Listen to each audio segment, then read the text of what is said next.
Imagine buying your 14-year-old son an AR-15 style rifle for Christmas. Now, imagine watching the news a few months later, only to see that same teenager walking down the hallways of his high school, turning that exact same Christmas gift into a weapon of mass tragedy. 4 innocent lives gone, 9 others severely injured. Who is to blame? Is it just the deeply disturbed kid who pulled the trigger? Or is the blood equally on the hands of the father who bought him the weapon? Welcome back to the channel. Today, we are diving into a case that is literally rewriting the laws of the United States. In early 2026, a Georgia jury did something that has never been done before in American history. They looked at a father, a man who wasn't even at the school that day, and they convicted him of murder. But wait, before we get into the chilling details of how this father ignored every single red flag staring him right in the face, hit that subscribe button right now. If you want the dark, unfiltered truth about the cases the media only tells you half the story about, this is your new home. And I want you to drop a comment right now.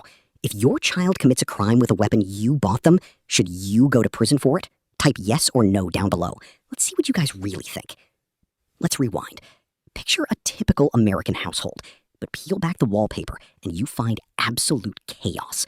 A 14-year-old boy, struggling, sending out warning signs so bright they could blind you. He is drawing disturbing pictures. He is making chilling threats on the gaming platform Discord. He is literally telling the internet what he wants to do. And what happens? The FBI actually gets a tip. Local law enforcement knocks on their front door. They look the father in the eye and ask, "Is your son making school shooter threats?" Now, any normal parent, any sane human being would panic. They would search the kid's room, get him into therapy, lock up every sharp object in the house. But this father? He basically shrugs it off. He tells the cops, oh, he doesn't have unsupervised access to guns. Are you kidding me? A few months after that exact conversation with the police, guess what the father does? He goes out and buys the kid a high-powered military-style rifle for Christmas. Let that sink in. Your kid gets investigated by the FBI for threatening to shoot up a school, and your parenting strategy is to buy him an AR-15? If there was an award for the worst parenting decision of the century, I think we have our undisputed champion. But the tragedy of this story isn't just about bad parenting. It is about a catastrophic failure of responsibility. As we hit the morning of the tragedy, the timeline gets even darker. The teenager packs his backpack, not with books or homework, but with a nightmare. He goes to school. The details of what happened inside those walls are too horrific, too heartbreaking to fully describe.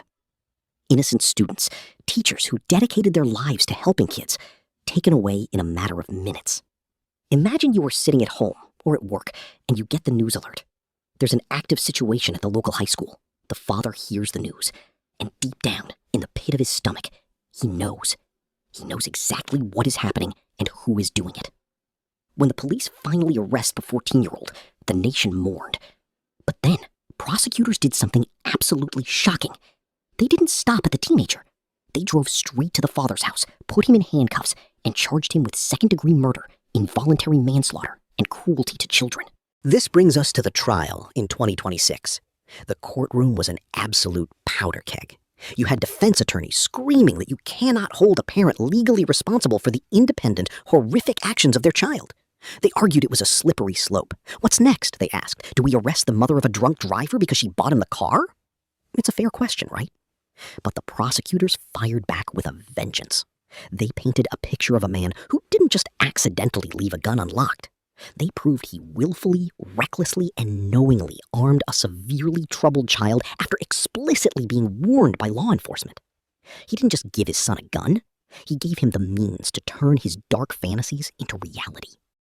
By the way, if you're still watching, hit the like button right now so the algorithm shares this crucial story with more people. We need to talk about this. When the jury came back in March 2026, the silence in the courtroom was deafening. The verdict? Guilty. Guilty of murder. A father going to prison for the lives his son took. This verdict has sent shockwaves through every home in America. It changes the entire legal landscape. It means that the shield of "I didn't pull the trigger" is no longer bulletproof. If you buy the gun, if you ignore the warnings, if you look the other way, you might just find yourself sharing a cell block with the monster you raised.